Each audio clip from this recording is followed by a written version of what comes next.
Even though I'm on TV once in a while or an author, what I really am is a simple professor. As a professor, I'm allowed to give you a quiz. Rule of 72. How many of you have heard of the rule of 72? Let's say we have a 6% annual growth rate. How long will it take the market to double?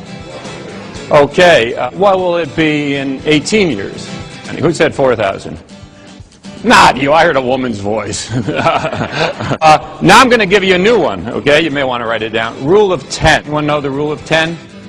How many of you ever have seen a speaker and you worked out your BlackBerry pretty quickly? Hey, give me 10 minutes to see if I teach you something useful. Whether he's addressing students or CEOs, Jeff Rosensweig keeps his audience captivated. A lot of it will come down to the question, is the U.S. in a recession? If we're in a recovery, is it durable, or are we going to hit a double dip? When will the job market turn around? He addresses the issues on everybody's mind. And is there any good news for the future of the U.S.? Through demographics, through finance, through our trade situation, can we remain, if not the superpower, at least a leading superpower? And navigates his audience to clear conclusions. The takeaway is there's a lot of big economies, but never let people run down the U.S. By far the biggest will remain, but there very much is the rise of these emerging markets. Prior to teaching at Emory University, Dr. Rosensweig was a professor at Yale School of Management. He attended Yale for both his bachelor's and master's degrees in economics.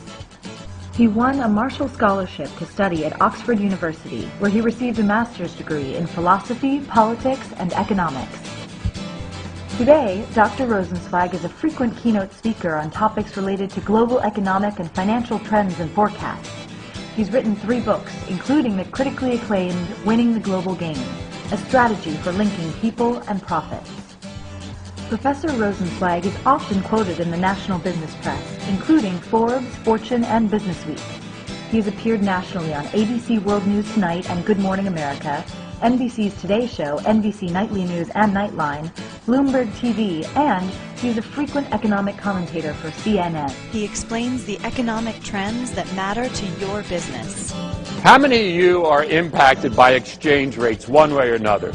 Either by foreign competition or facing the threat of offshoring, or you earn revenues in more than the U.S. So if you earn revenues somewhere else, it's like, what are those things worth, those pesos or euro or something, in terms of U.S. dollar?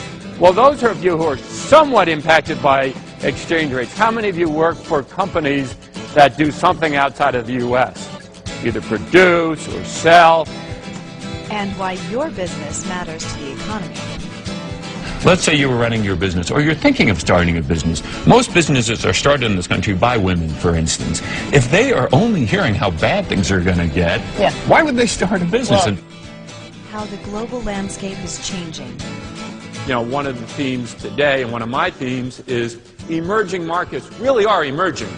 You know, we used to call them basket cases. And you might think, that's not very nice. Or banana republics. So after a while we call them developing nations, and I always wondered, is that a euphemism? You know, a way to say something that sounds nicer. Well, it actually isn't. There's a lot of truth to it, and we're beginning to see that, and we'll see it throughout my talk.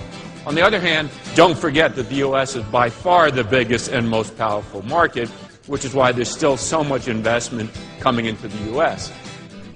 And why you need to understand these changes. First is why many of you are interested in China or India. They're not the second largest or the first largest economies now, but they have that fast growth, which will continue. So that one day, China will be second, and as you know, everyone talks about, will pass the U.S. Now, before we get too jumpy about that, it'll take longer than some people think, because China has some growing pains.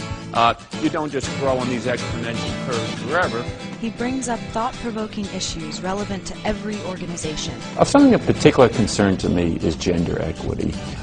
But particularly, firms have to think about, I believe, the life cycle of, for instance, a woman. Does she have the same opportunities? Does she have the same expectations placed upon her as a man who maybe enters a firm? And does she have enough role models? And as universities, we have to think about that. He boils things down to the big questions. Well, let me ask you this question. None of us like the idea of government deficits, but raise the idea if you like the idea of tax increases when the economy is just on the edge of really falling off the cliff. How many of you will even think maybe business, small businesses, for instance, entrepreneurs, maybe good people who got downsized through no fault of their own, who think, I got to do something, I'll try to start a business. How many think that they could even benefit from tax credits or tax subsidies? And isn't afraid to give his own opinions. I think so. So it's the worst of two evils, and they're both evil. But I have no goal right now, for instance, to see tax increases. And luckily, I don't think we will see any. Questions like, why does sustainability matter? Right now, so much focus on sustainability and being green and protecting the environment. And I think that obviously is a topic that will last not just from now, but for the rest of time. A lot of people don't realize, for instance, that the world is going to add, for the next few decades, 75 million people a year, 100 more people every 42 seconds. How should you prepare for an uncertain future? Well, if inflation is coming, how do you want to be invested? Do you want to have all your retirement money in fixed income? Like, okay, I'm going to buy a government bond. It pays me 3%. It's all it's ever going to pay is 3% interest. That's great if there's no inflation. If prices start going up in a few years, it's not going to happen for a few years, but if they start going up 4% a year, you think, oh, I'm gaining 3% a year. That'll take care of my retirement. You're actually falling behind. You're gaining 3% a year of interest, but the prices are going up 4%. Amidst the media hype, he brings realistic hope.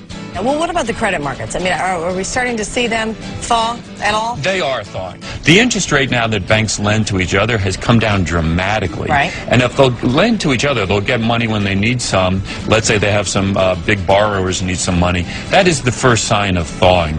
It is true that the Federal Reserve has done a good job of throwing enough money into the banking system to get it to thaw. And that's why we see bank profits going up, for instance. Sure. There's some action again for the banks.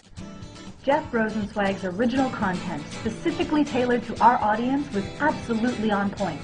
His engaging and entertaining manner makes him an ideal speaker for sophisticated business audiences like ours. His global perspective, whether speaking to our board of directors or the entire convention delegation of more than 2,200, is always rich in substance. Matthew Shea, President, International Franchise Association. His content-focused approach and respect for his audience distinguishes him in a variety of ways. Whether speaking at our UPS Management Conference or to students at the Delta State International Symposium, we can always count on him to give an intelligent and enthusiastic message, particularly on global issues. David Abney, Chief Operating Officer, UPS. He believes an engaged audience is the speaker's responsibility. You know, there wasn't a single BlackBerry, which really impresses me.